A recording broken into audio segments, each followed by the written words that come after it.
म पनि हो मलाई पनि स्वागत आज हामीलाई हाम्रो दाजुभाइहरूले निमन्त्रण गरेर हामी आएका हौँ र हामीलाई धेरैभन्दा धेरै खुसी लागिरहेको छ। हुन त मासु र भात खान पाउँदा त खुसी त कसलाई लाग्दैन साह्रै न मिठो खुवाउनु भयो र असाध्यै खुसी लाग्यो। फेरि एकछिनपछि फेरि खाएर पनि जाने हो, झन् खुसी लाग्ने छ।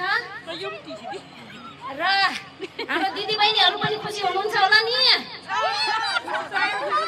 खुसी हुनुहुन्छ? धन्यवाद, धेरै धेरै धन्यवाद दिन्छु हाम्रो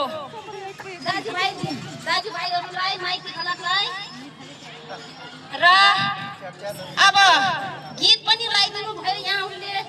फेरि म ननाची बस्न नसक्ने मान्छे, गीत लगाए शीत समग्र चुप हुने मान्छे म नाचिहालेँ।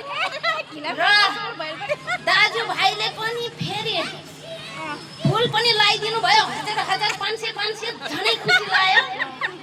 र यो पैसा हामीले केही गरौँ कि अलिकति हामी हुन त हामी धेरै धनी त होइन भए पनि हामीभन्दा अलिकति तल्लो दिदीबहिनीलाई यसो सहयोग गरौँ कि भन्ने सल्लाह भयो भर्खरै।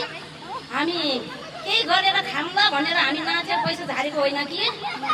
हाम्रो दिदीबहिनी मध्येमा एकजना दिदी अहिले बिरामी हुनुहुन्छ पोखरामा, उहाँलाई दिउँ भन्ने यसो मोटामोटी छलफल कुराकानी भएको हुँदा अब पैसा पनि हामी गन्छौँ, अझै पनि अलिक थोरै भयो भने फेरि नाच्छौँ, फेरि लगाइदिनु पर्छ है। हाँसो होइन यो।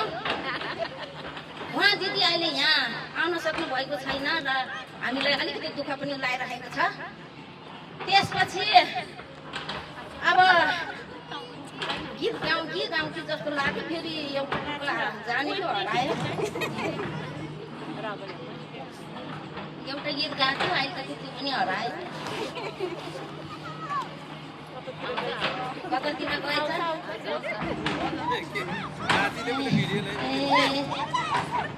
घाम लाग्यो घमाइलो आधा त आर्दै गयो है।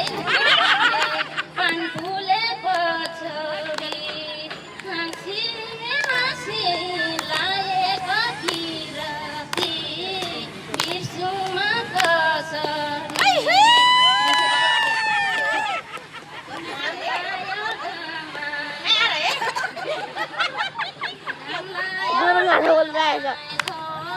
बुढी भएर पनि स्वर पनि कान्छ के